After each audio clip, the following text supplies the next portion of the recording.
Best job তোমাদের after diploma যদি বলো তাহলে এসএসসি জেই।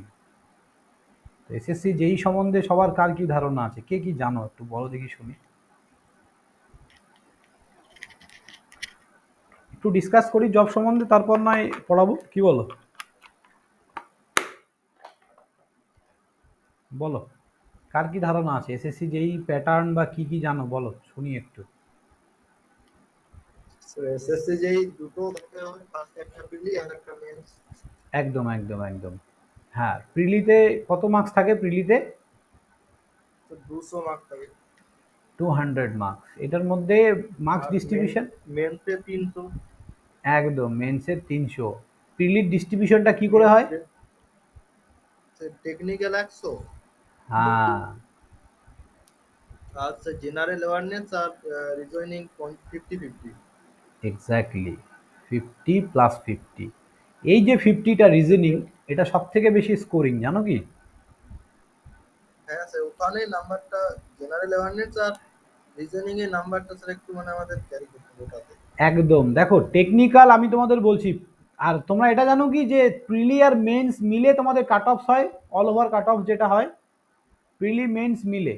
তুমি ভেবো না যে স্যার আমি প্রিলিটা শুধু পাস করে বেরিয়ে আসবো, না, প্রিলি আর মেন্স মিলেই কিন্তু তোমাদের মেরিট বেরোবে, রাইট?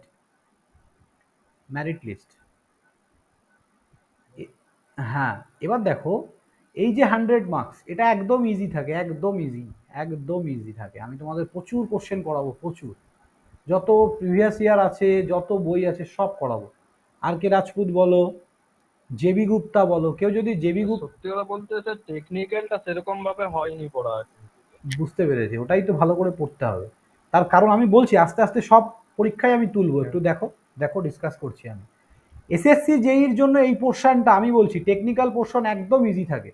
কারো যদি বেস ক্লিয়ার থাকে, বেসিক পার্ট, নেটওয়ার্ক থিওরির বেসিক পার্ট যদি ক্লিয়ার থাকে, মানে নেটওয়ার্ক থিওরি থেকেই প্রায় 40 মার্কস আসে, ভাবো শুধু নেটওয়ার্ক থিওরি থেকে এখানে 40 মার্কস, যেটা 40-তে 35-36 পাওয়া একদম ইজি ব্যাপার, একদম ইজি। আমি তোমাদের যখন প্রিভিয়াস ইয়ার কোশ্চেন করাবো, minimum 10 to 15 year question solve করাবো ক্লাসরুমেই, আমি ক্লাসরুমেই করাবো। হ্যাঁ, বুঝলাম না কি বললে?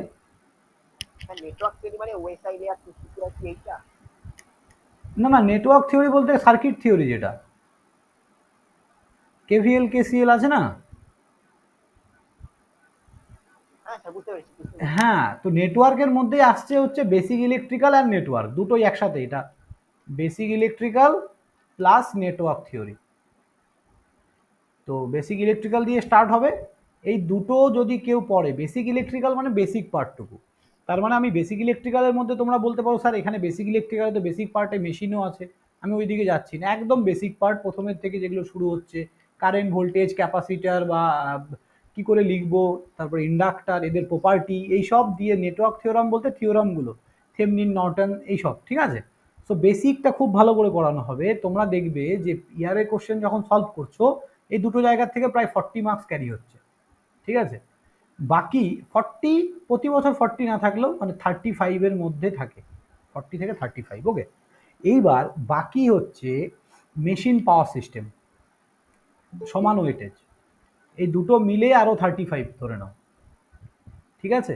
আর বাকি 30 নম্বর যেটা পড়ে থাকলো, তার মানে এটাকে যদি আমরা 35 ধরি, 35 + 35 যদি আমরা ধরি ফর নেটওয়ার্ক, আর এটার মধ্যে হচ্ছে মেশিন পাওয়ার সিস্টেম এই 35-এর মধ্যে, তাহলে হলো 70। আর বাকি যে 30 থাকে, এখানে আসবে হচ্ছে মেজারমেন্ট।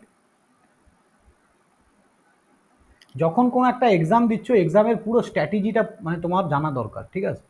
আমরা যখন ক্লাসরুম স্টার্ট করব, একদম যেটা লাইভ ক্লাস হবে, যখন প্রথম দিন প্রত্যেকটা টিচার যে যেই সাবজেক্ট পড়াবে, তোমাদের একটা মানে ওয়ে বলে দেবে যে কি করে প্রত্যেকটা টপিক, কোন টপিক কবে কি হবে, কিভাবে পড়ানো হবে, সব কিছু। আমি জাস্ট আজকে একটা রাফ আইডিয়া দিচ্ছি তোমাদেরকে। এখানে মেজারমেন্ট থাকে, ইলেকট্রনিক্স থাকে, ঠিক আছে, ইলেকট্রনিক্স থাকে। আর কি সাবজেক্ট থাকে বলো তো কেউ দেখি একটু? মেশিন পাওয়ার সিস্টেম তো চলেই গেল, নেটওয়ার্ক চলে গেল, মেজারমেন্ট, ইলেকট্রনিক্স, বেসিক ইলেকট্রনিক্স যেটা।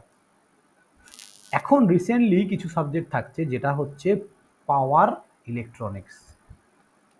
খুব কম থাকে, বাট থাকে পাওয়ার ইলেকট্রনিক্স। পাওয়ার ইলেকট্রনিক্সে পাওয়ার মসফেট, পাওয়ার বিএটি এগুলো কি? হ্যাঁ, না মেনলি থাইরিস্টারের পার্টগুলো, পাওয়ার পাওয়ার অতটা হার্ডে যায় না, বুঝতে পারলে তো। IGBT, MOSFET, N channel MOSFET, C channel MOSFET, এই যে মসফেটের ব্যাপারগুলো। হ্যাঁ, হ্যাঁ। আর কিছু কিছু জায়গায় বেসিক, একদম বেসিক কন্ট্রোল সিস্টেম, মানে স্টেবিলিটি ধরো তোমাকে বের করতে বললো, ঠিক আছে, basic control system, basic control.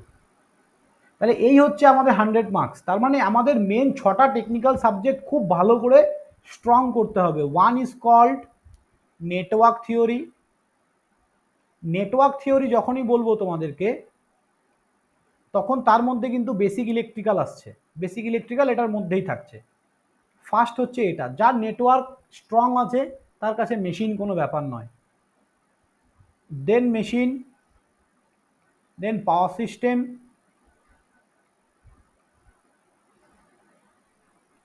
দেন মেজারমেন্ট,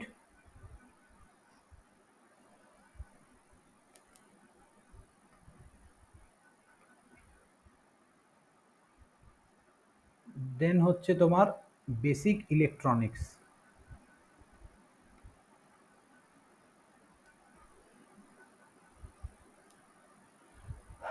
আর হচ্ছে পাওয়ার ইলেকট্রনিক্স।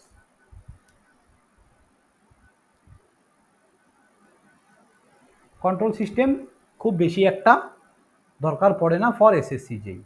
এবার এসএসসি জেই যদি তোমরা বলো এই সিলেবাস, দেখো আমরা যেভাবে তোমাদেরকে পড়াবো, আমরা টার্গেট নিয়েছি যে 8টা সাবজেক্টকে তোমাদের ইন ডেপথ পড়িয়ে দেবো, ইন ডিটেলস 8টা সাবজেক্ট। তাহলে আর কি কি সাবজেক্ট থাকছে এর মধ্যে?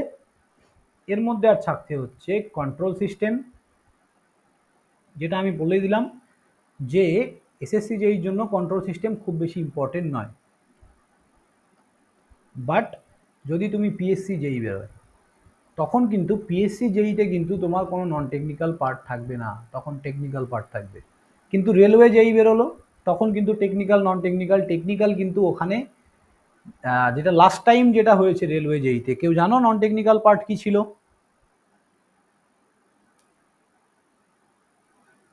স্যার ওই এইগুলো ছিল, আর সঙ্গে স্যার ম্যাথটা ছিল। ইয়েস, ম্যাথ, রিজনিং, কি ছিল? অ্যাপটি, reasoning and basic science.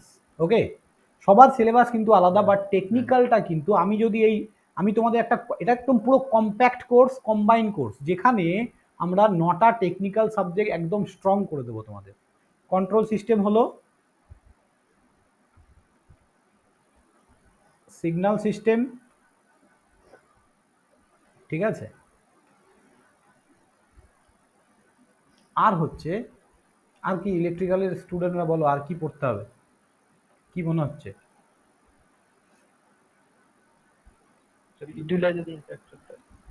Utilisation পাওয়ার সিস্টেমের মধ্যেই আসবে, ইউটিলাইজেশন অ্যান্ড ট্র্যাকশন পাওয়ার সিস্টেমের মধ্যেই আসবে, ঠিক আছে, পাওয়ার সিস্টেমের মধ্যেই আসবে। হ্যাঁ বলতে পারো, ওটাও একটা সাবজেক্ট বলতে পারো, বাট ওটা পাওয়ার সিস্টেমের মধ্যেই আসবে আমাদের, ঠিক আছে। আর কিছু পার্ট হচ্ছে ইএম থিওরি থেকে করানো হবে, EM theory, electromagnetic field theory. দেখো এই ইএম থিওরি যেটা আছে, ফিল্ড থিওরি, এই ফিল্ড থিওরিটা কিন্তু অনেকে গুরুত্ব দেয় না, বাট এখান থেকে তুমি যে ক্যালকুলেটিভ পার্টগুলো শিখবে খুব স্মুথলি করতে পারবে। বাট এই 3টে সাবজেক্ট আমি বারবার বলছি, ফর এসএসসি জেইর জন্য পড়ার কোনো দরকার নেই, না পড়লেও হবে। কন্ট্রোলে কিছু কিছু পার্ট লাগে, but signal system, field theory না পড়লেও হবে। ওকে, সো এই উপরের 6টা কিন্তু খুবই ইম্পর্টেন্ট ফর এসএসসি জেই। এবার তোমরা যদি রেলওয়ে জেই দাও, রেলওয়ে জেই, আরআরবি জেই হয়তো নেক্সট ইয়ার বেরোচ্ছে 2022-এ, যেটা আমি শুনেছি আর কি, ঠিক আছে, সবারই তো শোনা কথা, যেটা শুনেছি আরআরবি জেই, ওখানে কিন্তু টেকনিক্যালের ওপর খুব যে কঠিন কোশ্চেন থাকে তা কিন্তু নয়। লাস্ট টাইমের যদি প্রতি বছর এখন প্রত্যেকটা এক্সামের মানে প্যাটার্ন চেঞ্জ হচ্ছে, এই বছর একরকম, পরের বছর আরেক রকম, কিছু করার নেই, ঠিক আছে, তো তোমাকেও চেঞ্জ হতে হবে। তো আমরা ডিসাইড করেছি, আমরা যদি টেকনিক্যালটা ইন ডেপথ পড়িয়ে দিই তোমাদের খুব সুন্দরভাবে, ধরো প্রত্যেকটা এক্সামের জন্য প্রচুর কোশ্চেন সলভ করিয়ে দিই, তাহলে আর কোনো অসুবিধাই থাকবে না তোমাদের, পুরো টেকনিক্যালটা রেডি। ওকে, এইবার এসএসসি জেইর এখানে হচ্ছে আমাদের রিজনিং পার্ট। এই রিজনিং পার্টটা হচ্ছে স্কোরিং জায়গা, যেখান থেকে প্রত্যেকটা ছেলে মিনিমাম 40 থেকে 45 পায়। যারা দিয়েছো বা যারা এটা সম্বন্ধে জানো তারা জানে, এটা সবাই পায় কম বেশি, একটু খাটলে এটা আরামসে পাওয়া যায় 40 থেকে 45। এই জায়গাটা হচ্ছে কম্পিটিশনের জায়গা, এই যেটা জায়গা হচ্ছে এটা। তার কারণ কি, মাইকটা বন্ধ করা, ইকো হচ্ছে। তার কারণ কি, এই যে এখানে যে সাবজেক্টগুলো আছে না, প্রায় 10টা সাবজেক্ট আছে। কি কি জানো?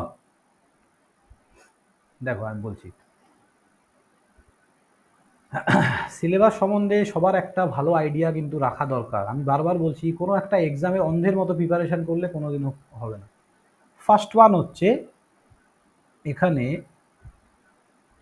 History, geography, pol science, economy, ঠিক আছে,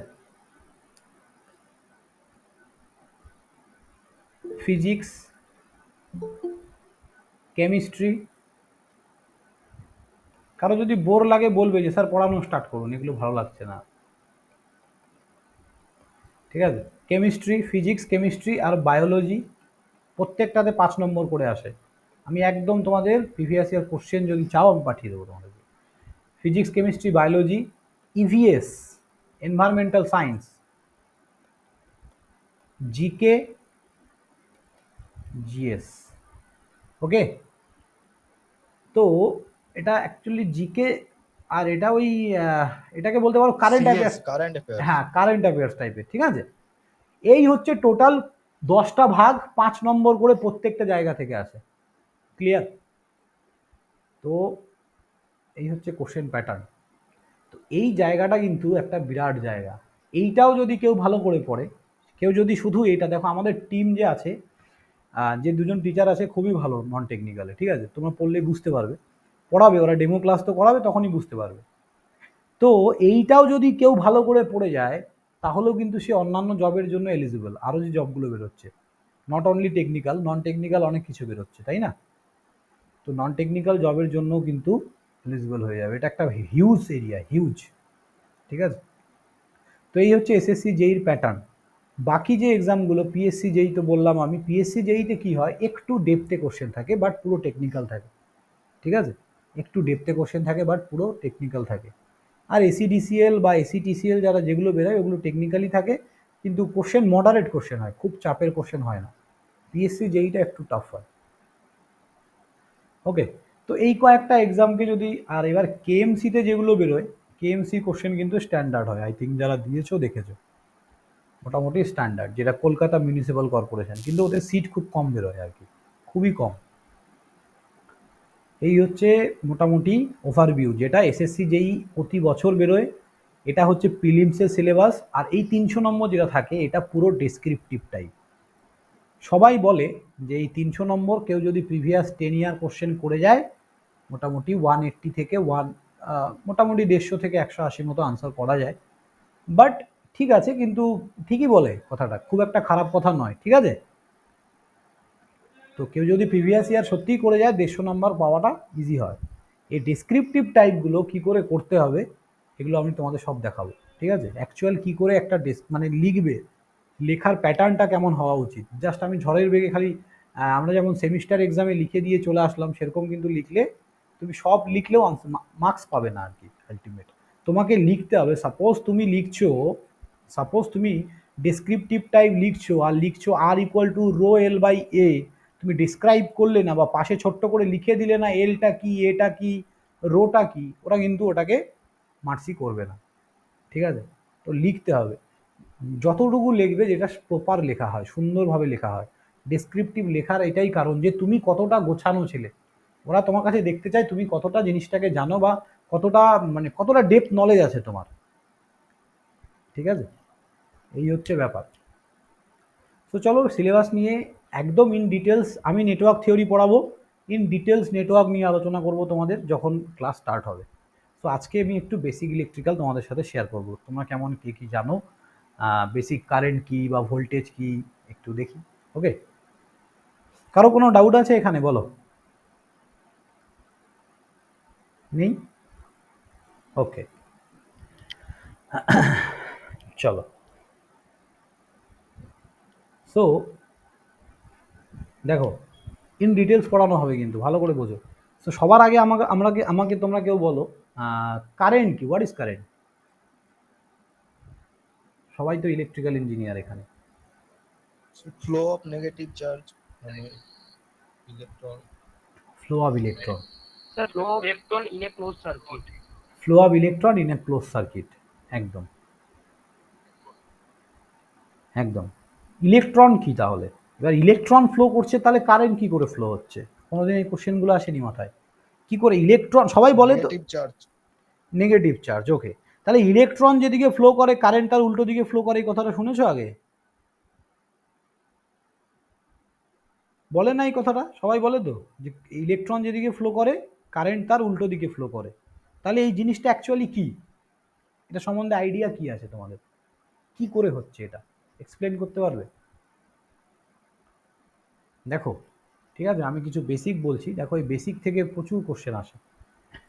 সবার আগে তোমাদেরকে জানতে হবে what is atom. What is atom? Atom কি বলো তো?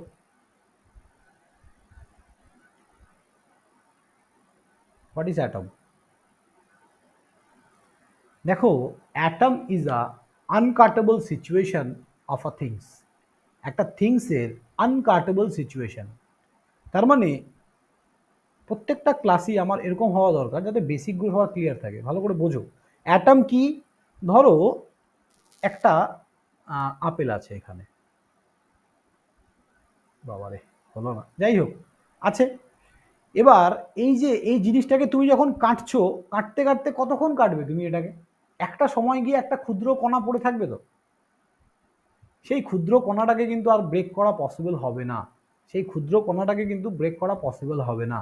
সো সেটাকেই আমরা কি বলবো এক কথায়? অ্যাটম। তার মানে কোনো একটা থিংসের আনকাটেবল সিচুয়েশন ইজ কল্ড অ্যাটম, ওকে। তারপরে আমরা যদি অ্যাটমিক স্ট্রাকচার দেখি, অ্যাটমিক স্ট্রাকচারটা দেখি কেমন হয়। তা এবার আমি সেই ক্ষুদ্র কণাটা নিলাম, সেই ক্ষুদ্র কণাটাকে নিয়ে এবার আমি মাইক্রোস্কোপে ঢুকিয়ে দিলাম, মাইক্রোস্কোপ দিয়ে আমি দেখছি অ্যাটমিক স্ট্রাকচার। এবার অ্যাটমিক স্ট্রাকচারটা যখন আমি দেখছি, আমি দেখলাম যে এই ভেতরে ভেতরে কি আছে। অ্যাটমিক স্ট্রাকচার যদি আমরা দেখি, কি কি থাকে অ্যাটমিক স্ট্রাকচারে বলো? দেখো আজকে অরিজিনালি কারেন্ট ফিল করতে পারবে একদম ডেফিনেটলি। কি করে কারেন্ট ফ্লো হচ্ছে একটা তারের মধ্যে, আমি 100% তোমাদেরকে ফিল করাবো, দেখো বুঝতে পারবে। অ্যাটমের মধ্যে কি কি থাকে বলো? একটা অ্যাটমের মধ্যে কি কি থাকে? ইলেকট্রন, প্রোটন, আর কি নিউট্রন, তাই তো? তাহলে ইলেকট্রন, প্রোটন আর নিউট্রন স্যার। এবার এই যে এটাকে কি বলা হয়? এটা ভেতরের এটাকে আমরা কি বলি? নিউক্লিয়াস। এটাকে কি বলি? নিউক্লিয়াস, ঠিক আছে। এই নিউক্লিয়াসের মধ্যে কি কি থাকে? প্রোটন আর নিউট্রন থাকে, প্রোটন অ্যান্ড নিউট্রন। তোমাদের যদি মনে হচ্ছে যে এগুলো বেকার, তাহলে তোমরা একবার এসএসসি যে প্রিভিয়াস ইয়ার কোশ্চেন খুলবে, প্রচুর কোশ্চেন আসে এগুলো থেকে, প্রচুর, ঠিক আছে, এই কনসেপ্টের ওপর থেকে। এইবার তাহলে ভেতরে কি থাকলো? এই নিউক্লিয়াসের ভেতরে থাকে দুটো পার্ট, একটা হচ্ছে প্রোটন আর একটা হচ্ছে নিউট্রন। তাহলে আমি কি বললাম? অ্যাটম কি? Atom is a uncuttable situation of a things, কোনো একটা থিংসের আনকাটেবল সিচুয়েশন। এবং এটার ভেতরে কি কি থাকে? এটার ভেতরে, অ্যাটমের ভেতরে থাকে ইলেকট্রন, প্রোটন, নিউট্রন। এবার আমি যদি এই অ্যাটমসের অ্যাটমিক স্ট্রাকচারটাকে দেখতে চাই, ভিজুয়ালাইজ করতে চাই, তাহলে এই রকম ভাবে দেখতে পাবো, যেখানে ভেতরে সূর্য আছে, তার চারদিকে কিছু পৃথিবীর মতো কিছু গ্রহ ঘুরছে। তাহলে কি কি সেগুলো? তাহলে ভেতরে আমাদের আছে হচ্ছে নিউক্লিয়াসের ভেতরে আছে প্রোটন অ্যান্ড নিউট্রন, বাইরে আছে ইলেকট্রন। প্রথম কক্ষপথে দুটো, তার পরের কক্ষপথে কটা থাকে জানো? 8টা, ম্যাক্সিমাম 8টা। সব ভুলে গেছো নাকি? দেখো তাহলে কি হচ্ছে, এই যে ভেতরে এখানে এখানে তাহলে কটা স্যার ইলেকট্রন, কটা প্রোটন থাকবে? মনে রাখবে ইলেকট্রন নাম্বার, অ্যাটমিক নাম্বার যা হবে, ধরো তুমি ধরো তুমি সোডিয়ামকে ড্র করছো Na, সোডিয়ামের অ্যাটমিক নাম্বার কত জানো? 11। 11, ইয়েস। এবার সোডিয়ামকে যদি তুমি ড্র করো তাহলে সোডিয়ামের এই 11 নম্বর মানে কি 11টা প্রোটন থাকবে, পজিটিভ 11 লিখেছি মানে 11টা প্রোটন, 11টা নিউট্রন থাকবে। তাহলে একটা অ্যাটম নিউট্রাল কন্ডিশনে কেন থাকে? তুমি তোমার বডিটা কেন নিউট্রাল আছে? তার মানে তোমার বডিতে ইলেকট্রন প্রোটনের সংখ্যা বেশি বা কম হয়নি। ইচ অ্যান্ড এভরিথিং, তুমি যে পেন দিয়ে লিখছো, যে খাতায় লিখছো, সব কিছুই অ্যাটম দিয়ে তৈরি, তোমার বডি থেকে শুরু করে ইচ অ্যান্ড এভরিথিং। তাহলে দেখো ইলেকট্রন আর প্রোটনের সংখ্যা যদি সমান থাকে, এটা প্লাস আর মাইনাস, এটাকে যদি আমরা মানে প্লাস করি, এটা জিরো হচ্ছে, জিরো হচ্ছে, ইলেকট্রন আর প্রোটনের সংখ্যা ইকুয়াল, জিরো হচ্ছে। এবার এই ভেতরেও 11টা ইলেকট্রন, সরি 11টা প্রোটন থাকবে, 1 2 3 4 5 6 7 8 9 10 11। আর এখানে কিছু নিউট্রনও থাকবে, যেগুলো আর আকার জায়গা নেই, এখানে আমি একটু ছোট এঁকে ফেলেছি। এই নিউট্রন ডিপেন্ড করে, এই নিউট্রন ডিপেন্ড করে মাস অফ দ্য অ্যাটম, অ্যাটমের মাসের উপর ডিপেন্ড করে নিউট্রন সংখ্যা। তাহলে নিউট্রন সংখ্যা কিন্তু সমান হয় না। তাহলে আমরা কি দেখলাম? ইলেকট্রন হচ্ছে একটা নেগেটিভ চার্জ, প্রোটন হচ্ছে পজিটিভ চার্জ, আর নিউট্রন কি নিউট্রাল, মানে ফাঁকা জায়গা, এর কোনো চার্জেস নেই। ক্লিয়ার? তাহলে প্রোটন আর নিউট্রন ভেতরে থাকে, প্রোটন থাকে হচ্ছে 11টা, ইলেকট্রন থাকবে 11টা। যার যত অ্যাটমিক নাম্বার হবে ঠিক ততগুলোই প্রোটন, ততগুলোই ইলেকট্রন থাকবে। ওকে? তার জন্যই একটা বডি রেস্ট কন্ডিশনে থাকে, মানে জিরো। যখনই এরা ব্যালেন্স কন্ডিশনে থাকে বা নিউট্রাল কন্ডিশনে থাকে, তখনই কি হয়, জিরো থাকে। না হলে কি হতো, ইলেকট্রনের সংখ্যা যদি কম বা বেশি হতো, তাহলে কারেন্ট ফ্লো করতে শুরু করতো একটা বডির মধ্যে দিয়ে। বাট যেহেতু এটা সমান আছে ইলেকট্রন প্রোটন, দ্যাটস ওয়াই এরা নিউট্রাল কন্ডিশনে আছে। সব বুঝবে আস্তে আস্তে। ওকে, এবার দেখো এই যে ইলেকট্রন নাম্বার, এই যে ইলেকট্রন নাম্বার, এই ইলেকট্রন নাম্বারটা কোন কক্ষপথে কটা থাকবে তার একটা ফর্মুলা আছে, 2n স্কয়ার। 2n স্কয়ার, এটা হচ্ছে ইলেকট্রন নাম্বার, এটা হচ্ছে ইলেকট্রনের নাম্বার।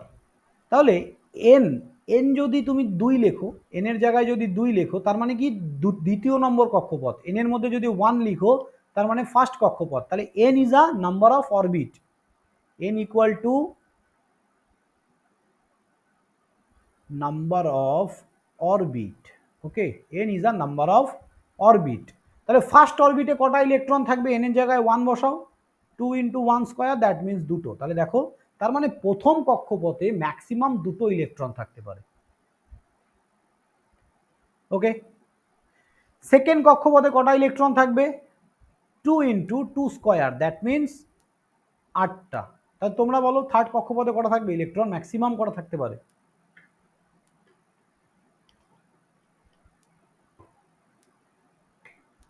বলো।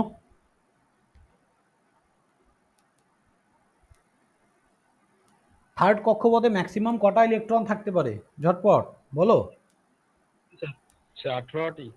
হ্যাঁ, 18টা ইলেকট্রন থাকবে। তার মানে কি হচ্ছে 3 স্কোয়ার, দ্যাট মিনস 3 3 9 দুগুণে 18, 18টা ইলেকট্রন থাকবে থার্ড অরবিটে ম্যাক্সিমাম। এবার তোমাকে বলা হলো যে সোডিয়ামের অ্যাটমিক স্ট্রাকচার ড্র করো। দেখো তোমরা যেখানেই পড়তে যাও না কেন, এতটা বেসিক তোমাদেরকে কেউ বলবে না।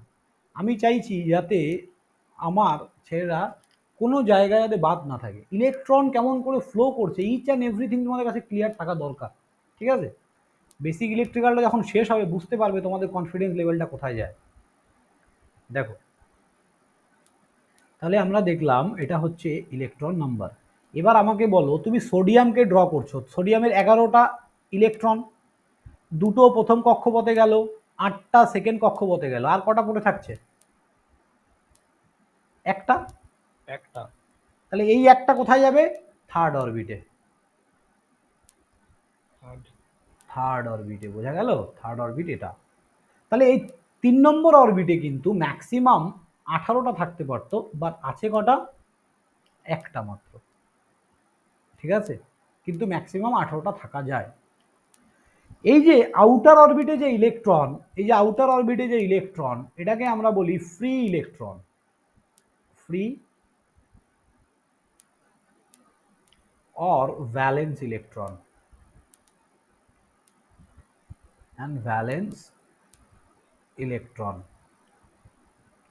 So what is valence electron and what is free electron? is দুটো কি সেম জিনিস তো জানো? হচ্ছে ভ্যালেন্স বন্ড তৈরি করে, মানে আরেকটা অন্য কোনো সোডিয়ামের সঙ্গে ভ্যালেন্স বন্ড তৈরি করে এই যে বাইরের কক্ষপথে যে একটা ইলেকট্রন আছে ওটা অন্য একটা সোডিয়ামের সঙ্গে যে ওটাতে দুটো ইলেকট্রন হয়ে একটা মানে স্থিতিশীল অবস্থায়। ওটাকে আমরা বলো কোভ্যালেন্ট বন্ড বলি ওটাকে। ভ্যালেন্স ইলেকট্রন কাকে বলা হয়? What is valence electron and what is free electron? Definition যদি জিজ্ঞাসা করি কি বলবে তুমি? চেষ্টা করো, চেষ্টা করো, হয়ে যাবে।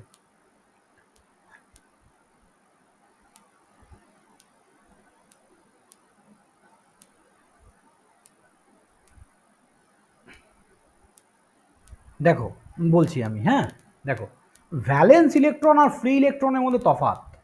বলছে আউটার অরবিট মানে বাইরের কক্ষপথে যতগুলো ইলেকট্রন থাকবে, বাইরের কক্ষপথে যতগুলো ইলেকট্রন থাক না কেন সেগুলোকে আমরা বলবো ভ্যালেন্স ইলেকট্রন।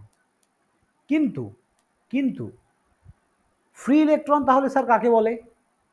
ফ্রি ইলেকট্রন হচ্ছে বাইরের কক্ষপথে যে ইলেকট্রনগুলোকে খুব অল্প ফোর্স দেওয়ার জন্য খুব ইজিলি মুভ করতে পারে, খুব অল্প ফোর্সে ইজিলি মুভ করতে পারে। This type of electron is called free electron. আমি কি বললাম বুঝেছো? বাইরের কক্ষপথে যে ইলেকট্রনগুলোকে খুব অল্প পরিমাণ ফোর্স দেওয়ার জন্য ইজিলি মুভ করতে পারে, that is call free electron. তাহলে ভ্যালেন্স ইলেকট্রন কি বাইরের কক্ষপথে ইলেকট্রন হলে ভ্যালেন্স ইলেকট্রন বলবো, কিন্তু বাইরের কক্ষপথে ইলেকট্রন হলেই ফ্রি ইলেকট্রন বলবো না। This is a depend on কিসের উপর?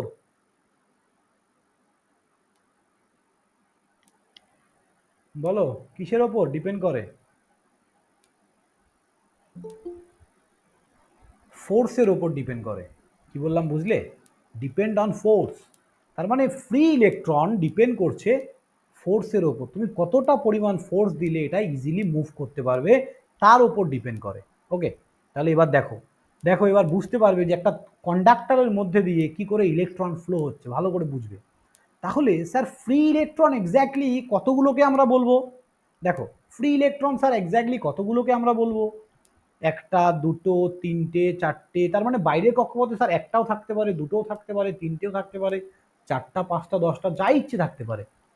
তাহলে ভালো করে মনে রাখবে, যদি আউটার অরবিট ইলেকট্রন নাম্বার, কারো কিছু লেখার দরকার নেই, জাস্ট ফিল করো জিনিসগুলোকে। আউটার অরবিট ইলেকট্রন নাম্বার,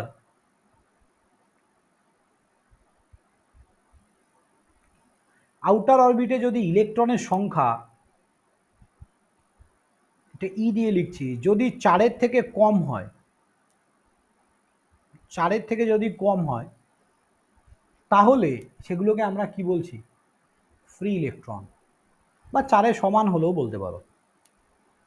ঠিক আছে, তাহলে ফ্রি ইলেকট্রন কাকে বলছি? আউটার অরবিটে মানে বাইরের কক্ষপথে যদি ইলেকট্রন নাম্বার 4-এর সমান বা 4-এর থেকে বেশি হয়, that is a free electron.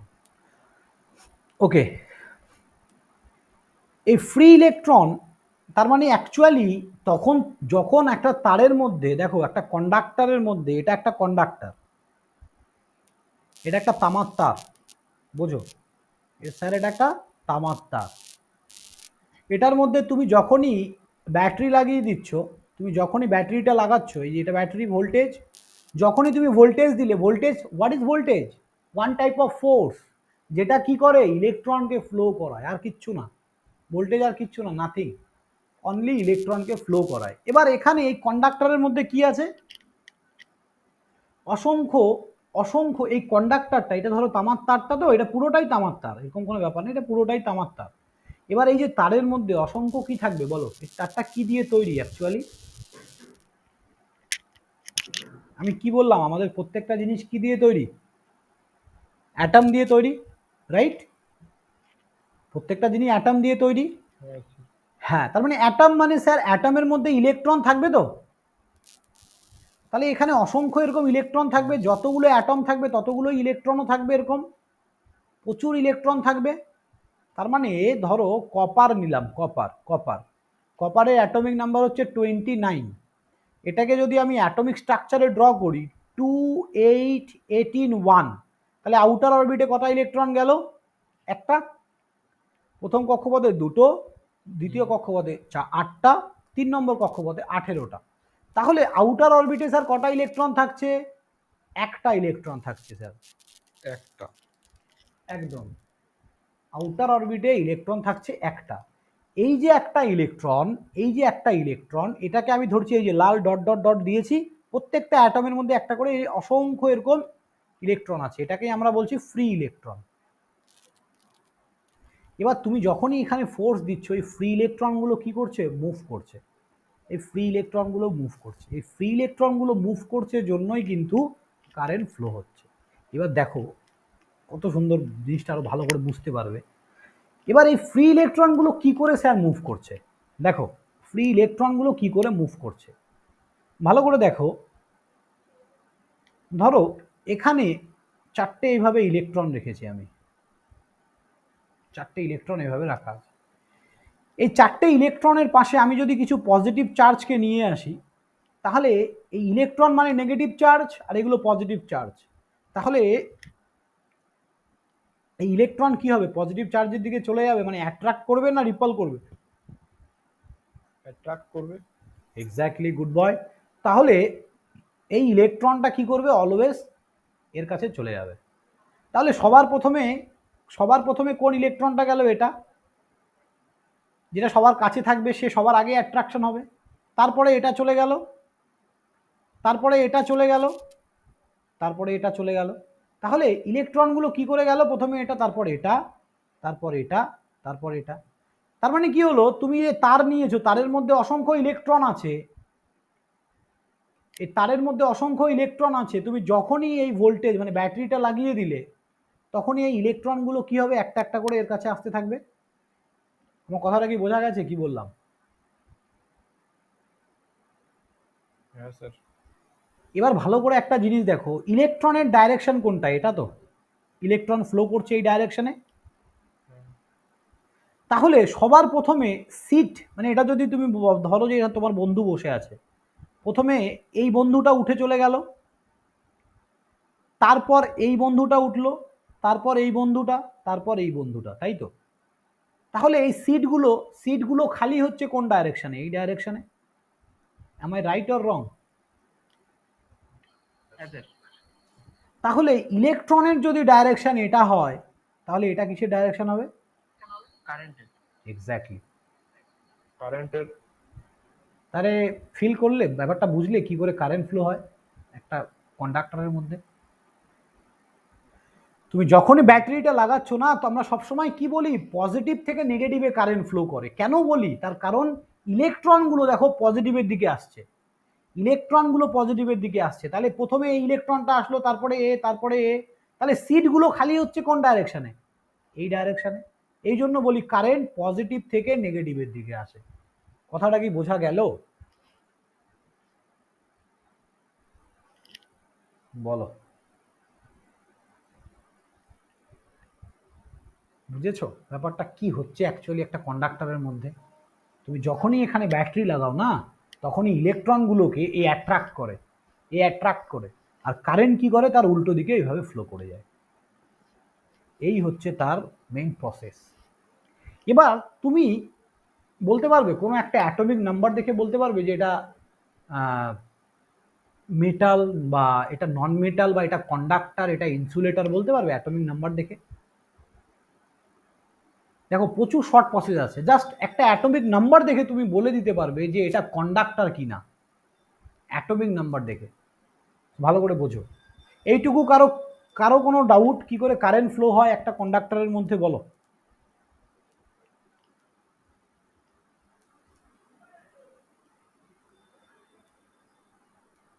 Free electron দেখে কি মেটাল বোঝা যাবে?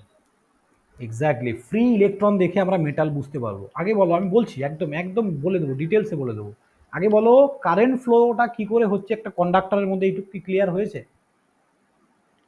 আচ্ছা ক্লিয়ার। ওকে, হ্যাঁ, যতটুকু পড়বো ভাই একদম ভালো মতো পড়বো, ঠিক আছে? দাঁড়াও 1 মিনিট।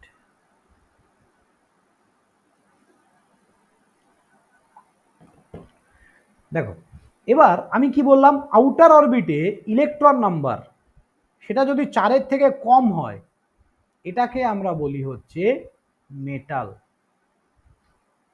এই ইলেকট্রনটা কি, আউটার অরবিট ইলেকট্রন নাম্বার, এটাকে বলবো মেটাল অর কন্ডাক্টর। যদি আউটার অরবিটে ইলেকট্রন নাম্বার 4-এর থেকে বেশি হয়, এটাকে বলি আমরা ইনসুলেটর অর নন মেটাল। যদি আউটার অরবিটে ইলেকট্রন নাম্বার 4-এর সমান থাকে, এটাকে আমরা বলি কি বলি বলো? Semiconductor. Exactly, semiconductor. Semiconductor. So এই ইনসুলেটর মানে, নন মেটাল মানে সেটা গ্যাস হতে পারে বা লিকুইড হতে পারে। তাহলে তোমরা আমাকে একটা আনসার দাও, এখনই দেখো ক্রিস্টাল ক্লিয়ার হয়ে যাবে। নিয়নের অ্যাটমিক নাম্বার হচ্ছে 10, তাহলে এটা কি, metal, non metal or semiconductor? Tell me. Semiconductor. Why is a semiconductor ভাই? মানে লাস্ট ইসে 2 আর 8 এ এটা আছে, লাস্টে মানে কোনো হ্যাঁ, লাস্ট ইলেকট্রন নেই। ফ্রি ইলেকট্রন নেই। হ্যাঁ, তাহলে দেখো, যদি আঁকো নিয়নকে, যদি আমরা ড্রয়িং করি, ভেতরে নিউক্লিয়াস, এখানে 2টো ইলেকট্রন আর এখানে 8টা, তাহলে বাইরের কক্ষপথে কটা ইলেকট্রন হলো? 8টা। তাহলে এখানে কি দেয়া আছে কন্ডিশন? মানে সে মানে নন মেটাল। হ্যাঁ, তো তোমরা এটা জানো তো যে নিয়ন একটা গ্যাস। হ্যাঁ স্যার। তাহলে এই যে নন মেটালে চলে আসলো, তার মানে কি নিয়নের মধ্যে দিয়ে কারেন্ট ফ্লো করা পসিবল? বলো, পসিবল কি? পসিবল নয়। কেন নয়?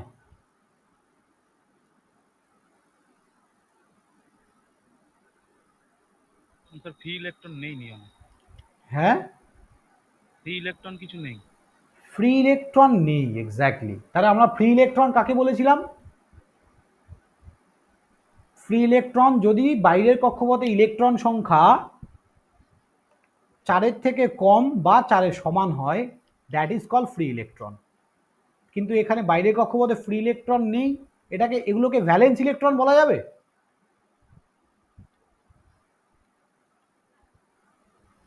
ভ্যালেন্স ইলেকট্রন বলা যাবে, অবশ্যই বলা যাবে। So what is the definition of valence electron? Outer অরবিটে যতগুলো ইলেকট্রন থাকবে তাদেরকেই আমরা ভ্যালেন্স ইলেকট্রন বলি। কিন্তু ফ্রি ইলেকট্রন কিন্তু এটা নয়, ভালো করে বোঝো, ঠিক আছে? ব্যাপারটা বুঝলে তো? তাহলে কি হচ্ছে, যখনই তুমি দেখবে যে আউটার অরবিটে 4-এর থেকে বেশি ইলেকট্রন হয়ে যাচ্ছে, তখনই আমরা বলে দেবো যে এটা ইনসুলেটর বা নন মেটাল। ওকে? আর এটার মধ্যে দিয়ে কোনোভাবে তুমি এখন দেখে নাও, আমি দেখো প্রত্যেকটা লিখবো, তোমরা নিজেরাই বলতে পারবে। ধরো সোডিয়াম, তাহলে 11, এটা কি মেটাল না নন মেটাল? বলো,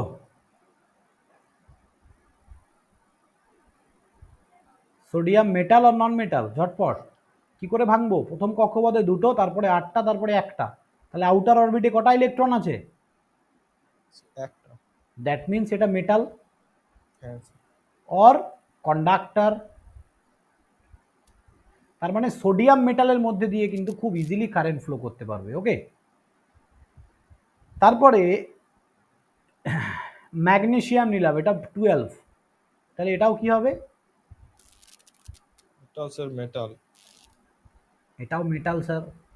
অ্যালুমিনিয়াম নিলাম, এটা 13, অ্যালুমিনিয়াম 3, এটাও স্যার মেটাল। এক্স্যাক্টলি, এটাও স্যার মেটাল। তাহলে কোনটা ভালো কন্ডাক্টর এবার বলো দেখি, সোডিয়াম আর অ্যালুমিনিয়াম? অ্যালুমিনিয়াম। Why aluminium? আউটারে 3টে ফ্রি ইলেকট্রন আছে। হ্যাঁ, এবার ধরো তোমার 3জন বন্ধু একসাথে দাঁড়িয়ে আছে আর এক জায়গায় একজন, কাকে ঠেলতে তোমার সুবিধা হবে ফোর্স দিতে? যে একজন হ্যাঁ, তা আমি কি বললাম ফ্রি ইলেকট্রনের ডেফিনেশনটা? মানে বাইরের কক্ষপথে যে যত ইলেকট্রন, কমই থাক। হ্যাঁ, যত ইজিলি আমি ইলেকট্রনটাকে মুভ করাতে পারবো সেটাই হচ্ছে ফ্রি ইলেকট্রন। তার মানে ওই- হ্যাঁ, যত কম ফোর্সে তুমি ইলেকট্রনকে মুভ করাতে পারবে সেটা তত good conductor.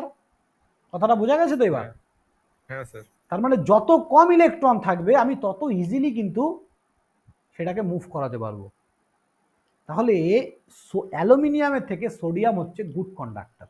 But sodium good conductor হলেও সোডিয়ামকে আমরা ইউজ করি না ফর মানে কারেন্ট ফ্লো। কেন বলো তো? কারণ সোডিয়াম মেটাল যেটা আছে সেটা জলীয় বাষ্পের সংস্পর্শে বা জলের সংস্পর্শে আসলে কি হয়, ব্লাস্ট করে যায়। সোডিয়াম মানে এটা লবণ থেকে এসছে, লবণকে যদি একটা সার্টেন টেম্পারেচারে যদি তুমি মানে ফোটাও তাহলে ওখান থেকে সোডিয়াম মেটাল এক্সট্র্যাক্ট করা যায়। ঠিক আছে? তো ওই জন্য সোডিয়াম মেটাল আমরা ইউজ করি না, অনেক দামি হয় এটা। ঠিক আছে? আর এটা ভালো করে রিজার্ভ করে রাখতে হয়, এগুলো দিয়ে হবে না কন্ডাক্টর। বাট এটার মধ্যে দিয়ে কারেন্ট ফ্লো করে, কারেন্ট ফ্লো করে জন্যই বলেছে। কিন্তু আমরা কি ইউজ করি? আমরা ইউজ করি কপার। তাহলে অ্যালুমিনিয়াম ভালো না কপার ভালো? আজকে প্রুফ করে দেখাবো, চলো। হ্যাঁ, কপার তো স্যার। কপার ভালো স্যার, একদম। তাহলে কেন কপার ভালো? কপারের অ্যাটমিক নাম্বার কত? 29। 29। 29কে যদি আমি ভেঙে লিখি কত লিখবো? প্রথম কক্ষপথে 2টো ইলেকট্রন, পরের কক্ষপথে 8টা, 3 নম্বর কক্ষপথে 18টা। তাহলে কটা হলো? 28টা হলো তো? একটা। হ্যাঁ, তাহলে বাইরের কক্ষপথে এর কটা আর এর কটা? একটা আর ওই তিনটে। তাহলে বাইরের কক্ষপথে ইলেকট্রনটাকে আমরা দেখবো, আর কিছু দেখবো না। তাহলে কোনটা গুড কন্ডাক্টর হবে? কপার। Obviously copper. এবার বুঝেছো মেন তফাৎটা কেন? কপারের কন্ডাক্টিভিটি অ্যালুমিনিয়ামের থেকে, মানে এটা যদি 100% কন্ডাক্টিভিটি হয়, এটা যদি 100% হয়, এটা অনলি 61%। কি বললাম বুঝলে? এটা অনলি 60 থেকে 61%। এটা যদি 100%, মানে একে যদি আমি 100 ধরে নিই, এটাকে আমি এর তুলনায় এটা মাত্র 60। কিন্তু তবুও ট্রান্সমিশন লাইনে কপারের জায়গায় অ্যালুমিনিয়াম কেন ইউজ করা হয় বলো? এর কারণ হচ্ছে ওটা অনেকদিন লাস্টিং করে। লাস্টিং বলে কি এটাই দাবি? না না, লাস্টিং না, আমার ভুল বলা হলো। অ্যাকচুয়ালি কপার, কস্টের জন্য কি হাই কস্ট? হ্যাঁ, অ্যালুমিনিয়াম অনেক সস্তায় পাওয়া যায়, বুঝলে? অ্যালুমিনিয়াম অনেক সস্তায় পাওয়া যায়, এটাই হচ্ছে মেন কারণ। আর কিচ্ছু না, আর কোনো কারণ নেই। আরেকটা ছোট কারণ আছে, বলো দেখি। এগুলো প্রচুর ইম্পর্টেন্ট, পাওয়ার সিস্টেমে যখন পড়বে এগুলো প্রচুর ইম্পর্টেন্ট, এগুলো প্রচুর কোশ্চেন এসছে এগুলো থেকে। দেখো এই পার্সেন্টেজটা যেটা লিখলাম এগুলো কিন্তু প্রচুর কোশ্চেন আসে। দেখো অ্যালুমিনিয়াম অনেক হালকা হয়, ঠিক আছে? অ্যালুমিনিয়াম ওর অ্যাটমিক স্ট্রাকচারের জন্য ও অনেক হালকা হয়। তাহলে যদি আমি একটা হালকা ধাতু ইউজ করি তাহলে সুবিধাটা কি আছে বলো তো? তুমি যে ট্রান্সমিশন লাইনটা ইনস্টল করবে না, তুমি যে এই যে ট্রান্সমিশন লাইন ইনস্টল করবে, এই যে এখান থেকে যখন তারগুলো পাস হবে, এখান থেকে যখন তারগুলো পাস হবে তখন কি হবে? এটা যদি হালকা হয় তাহলে এই কনস্ট্রাকশনটা খুব বেশি হেভি হবে না। আর যদি হেভি না হয় তাহলে কি হবে?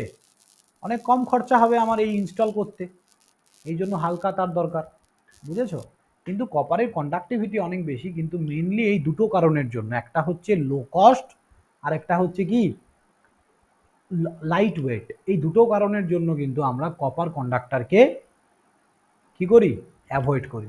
ওকে, কপারের দাম অনেক বেশি। ঠিক আছে? তো কপারের একটা বাটি কিনতে গেলে কত টাকা দাম পড়ে যায়? অনেক টাকা দাম, তাই না?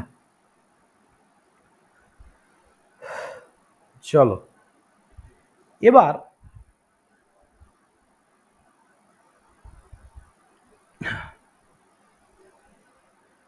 সেমি কন্ডাক্টরে আসছি। সেমি কন্ডাক্টর, তাহলে আমাকে একটা কথা বলো, সিলিকনের অ্যাটমিক নাম্বার কত? 14। এটাকে যদি আমরা ভেঙে লিখি কত হবে, 2 8 10 আর 4 14। তার মানে অ্যাটমিক নাম্বার অনুযায়ী কিন্তু আমি বলে দিতে পারছি যে এটা কি conductor, metal, non metal, semiconductor কি। তাহলে এখানে বাইরের কক্ষপথে 4টা ইলেকট্রন আছে, তাহলে যার বাইরের কক্ষপথে ইলেকট্রন সংখ্যা 4 তাকে আমরা সেমিকন্ডাক্টর বলছি। তাহলে সিলিকন কি একটা সেমিকন্ডাক্টর, সিলিকন একটা সেমিকন্ডাক্টর। তাহলে হোয়াট ইজ সেমিকন্ডাক্টর যদি ডেফিনেশন বলতে বলি কি বলবে?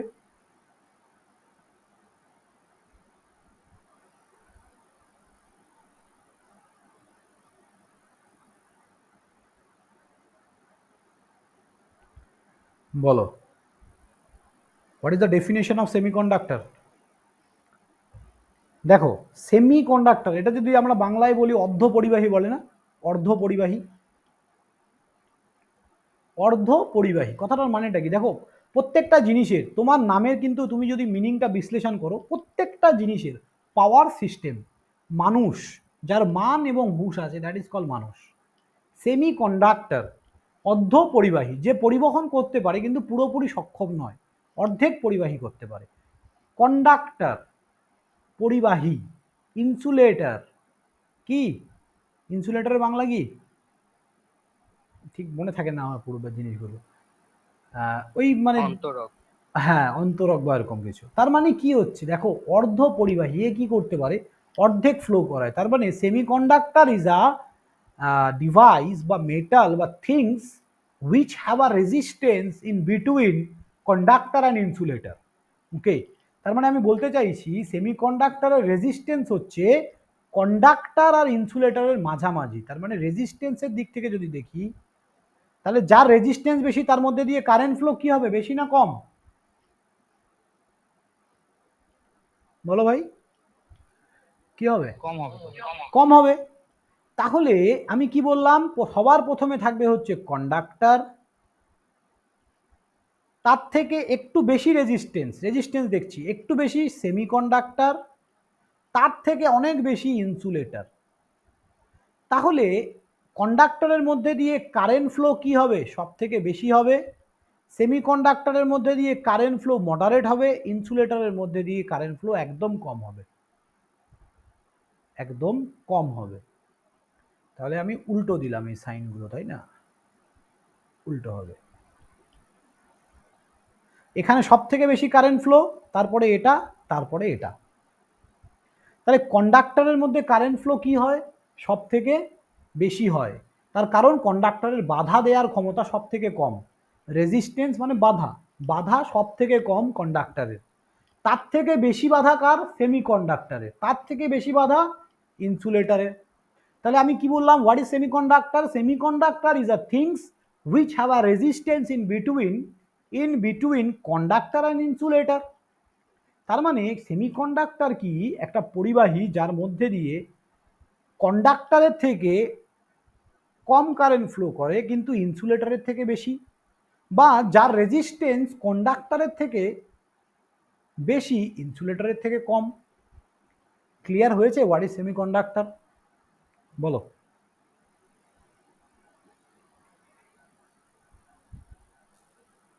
বলো ক্লিয়ার স্যার। ক্লিয়ার। দেখো এত কষ্ট করে পড়িয়ে যদি ফিডব্যাক না পাই খুব খারাপ লাগবে। বলবে একটা কথা আমি 100 বার বলতে রাজি আছি, বাট তোমাদের বলতে হবে কিন্তু যে স্যার এই জায়গাটা আরেকবার বলুন। যতবার বলবে আমি বোঝাবো। তাহলে আমি বুঝে গেলাম। তাহলে তোমরা আমাকে একটা কথা বলো, তোমাদের যে ফোন যে তোমরা ইউজ করো স্মার্টফোন, ওই ফোনের মধ্যে কি ডিভাইস মানে কি কি তার ইউজ করা হয়, কন্ডাক্টর না সেমিকন্ডাক্টর? এ ডায়োড বানাও বা এইসব যে বানানো হয়, ইলেকট্রনিক্স ডিভাইস যে বানানো হয়, সেমিকন্ডাক্টর। Exactly semiconductor. গুড। তাহলে সেমিকন্ডাক্টর দিয়ে পুরো ইলেকট্রনিক্স ডিভাইস বানানো হয়। তাহলে তোমরা আমাকে একটা কথা বলো তো, কোনোদিনও এই জিনিসটা ভেবে দেখেছো যে স্যার কন্ডাক্টরের মধ্যে দিয়ে তো কারেন্ট ফ্লো অনেক বেশি করে, তবুও আমরা সেমিকন্ডাক্টর কেন ইউজ করব? কন্ডাক্টর ইউজ করলে তো অনেক ভালো হবে, ফোনটা অনেক স্পিডে চলবে, যত বেশি কারেন্ট ফ্লো করবে তত ভালো চলবে আমার ফোনটা। তাহলে আমি কেন স্যার ইলেকট্রনিক্স ডিভাইসে সেমিকন্ডাক্টর ইউজ করব? চার্জ চার্জ শেষ হয়ে যাবে বলে তাড়াতাড়ি। না না না না, ভালো করে বলো। এটা তো কিন্তু একদম সেই বাচ্চা মানুষের মতো হয়ে গেল আনসারটা। আমার কোশ্চেনটা কি ক্লিয়ার হয়েছে সবার কাছে? সেমিকন্ডাক্টরের কারেন্ট ফ্লো কন্ডাক্টরের থেকে অনেক কম, মানে সেমিকন্ডাক্টরের রেজিস্ট্যান্স অনেক বেশি, কন্ডাক্টরের তুলনায় বেশি। তাহলে স্যার সেমিকন্ডাক্টরের মধ্যে তো লসেসও অনেক বেশি হবে। এক্স্যাক্টলি, যার রেজিস্ট্যান্স বেশি তার লস বেশি। তাহলে স্যার সেমিকন্ডাক্টর আমরা কেন মোবাইলে ইউজ করছি বা যে কোনো ইলেকট্রনিক্স ডিভাইসে কেন ইউজ করছি? এর তো লস বেশি, ব্যাটারি তো তাড়াতাড়ি শেষ হবে, ভোল্টেজ ড্রপ এর বেশি, তার মানে ব্যাটারি তাড়াতাড়ি শেষ হবে। তাও আমরা সেমিকন্ডাক্টর কেন ইউজ করছি? Tell me.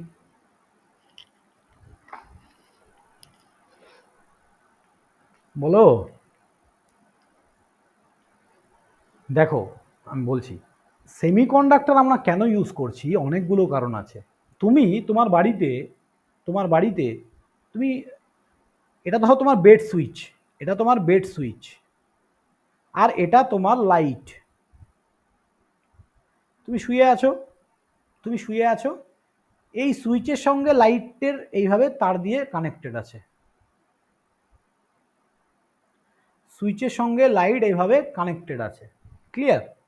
তাহলে তোমরা আমাকে বলো তো, যদি আমি যদি যদি তুমি তোমার বাড়ির তারের এই মাথাটা, তারের এই এ পয়েন্ট আর বি পয়েন্ট, এটা ধরলাম এ পয়েন্টটা যদি আমি বি পয়েন্টে আর বি পয়েন্টটা এ পয়েন্টে লাগাই, কোনো অসুবিধা হবে কি?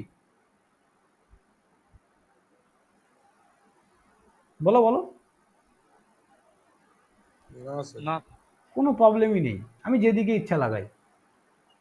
কিন্তু কিন্তু কিন্তু সেমিকন্ডাক্টর ইজ এ ডিভাইস যেটা ওয়ান ডাইরেকশনাল কারেন্ট ফ্লো করতে সাহায্য করে।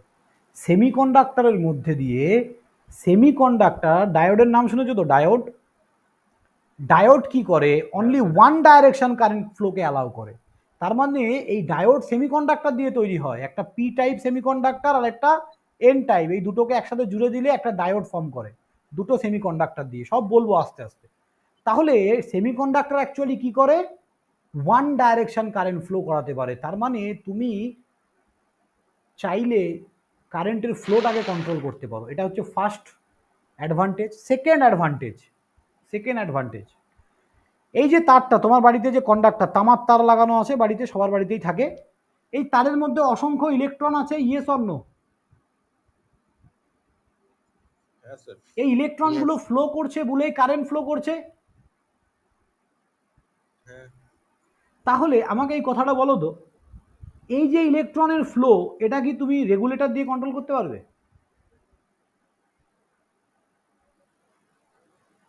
কোনোভাবে কি ইলেকট্রন ফ্লোটাকে কন্ট্রোল করা যায়? বলো, তোমার নর্মাল তোমার বাড়ির কথাই বলো না, তুমি লাইটের আলোটাকে কমানো বাড়ানো করতে পারবে? মানে এই ইলেকট্রনের ফ্লোটাকে কোনোভাবে কন্ট্রোল করতে পারবে? পারবে না। তুমি সাপ্লাই ভোল্টেজটাকে কম বেশি করতে পারো, বাট এটাকে কি কমানো বাড়ানো করতে পারবে? ইলেকট্রনের ফ্লোটাকে, মানে ইলেকট্রনের স্পিডটাকে কমাতে পারবে? যেই স্পিডে ইলেকট্রনটা ছুটছে, পারবে? এটা পসিবল নয়। বাট সেমিকন্ডাক্টর কি করে?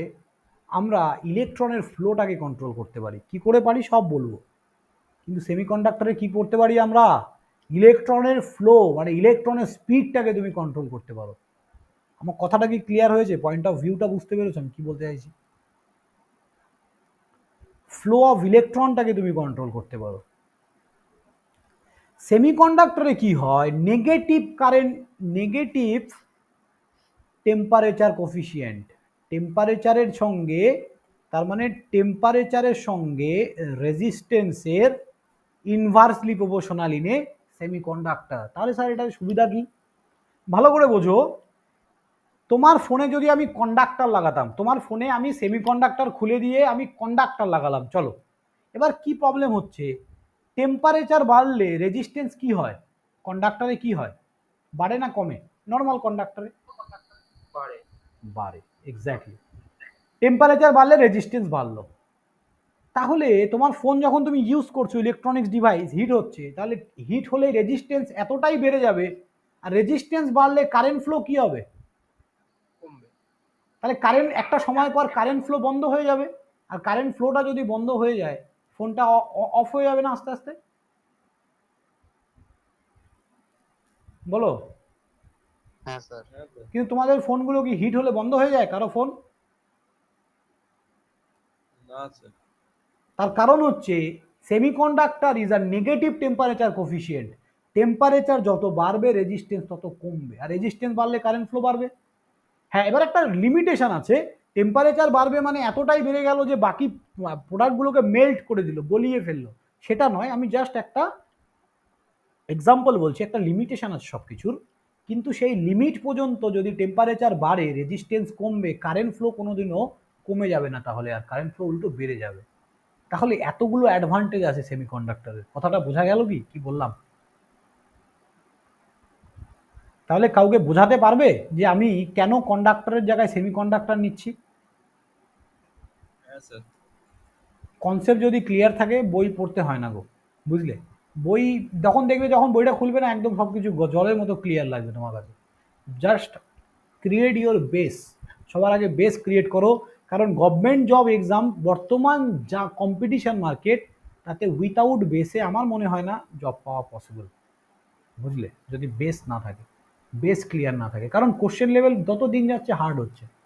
একদম ক্রিস্টাল ক্লিয়ার থাকতে হবে বেস। তাহলে বোঝা গেল একটা তারের মধ্যে দিয়ে কারেন্ট কি করে ফ্লো হচ্ছে, সেমিকন্ডাক্টর কেন ইউজ করব, সেমিকন্ডাক্টর কন্ডাক্টরের মধ্যে ডিফারেন্স কি, ভ্যালেন্স ইলেকট্রন কি, ফ্রি ইলেকট্রন কি। ক্লিয়ার এগুলো? হ্যাঁ স্যার। ওকে, ঠিক আছে, আবার নেক্সট ক্লাস নেব। সবগুলো ক্লাসই হবে, সবাই অ্যাটেন্ড করো। যদি ভালো লাগে দেন অ্যাডমিশন নেবে, যদি ভালো না লাগে অ্যাডমিশন নেবে না, no issue. Okay, each and everyday class হবে, আমি রুটিন দিয়ে দেবো, তোমরা যে যেই গ্রুপে আছো দেখতে পাবে। প্রত্যেকটা ক্লাস সবাই অ্যাটেন্ড করবে, ঠিক আছে? এইটুকু আমি গ্যারান্টি দিচ্ছি, তোমাদের বেস আমি আলাদা লেভেলে কনফিডেন্স গ্রো করে দেবো, কোনো চিন্তা নেই তোমাদের। ইলেকট্রিক্যাল একদম। কেউ আমার ভিডিও এর আগে কোনোদিনও ফলো করেছো ইজি টু লার্নিং থেকে? হ্যাঁ স্যার, ইউটিউব চ্যানেল থেকে দেখিয়েছিলাম এক দুটো করে। হ্যাঁ, এক দুটো দেখলে হবে না, স্টার্টিং থেকে দেখতে হবে। ঠিক আছে, কোনো অসুবিধা নেই। ওকে, ঠিক আছে, তাহলে সবার যারা প্রথম থেকে ছিলে, ভালো লেগেছে তো ক্লাস? ওকে, হ্যাঁ স্যার। চলো, ঠিক আছে, রাখছি। হ্যাঁ, গুড নাইট। হ্যাঁ sir. Good night sir. Good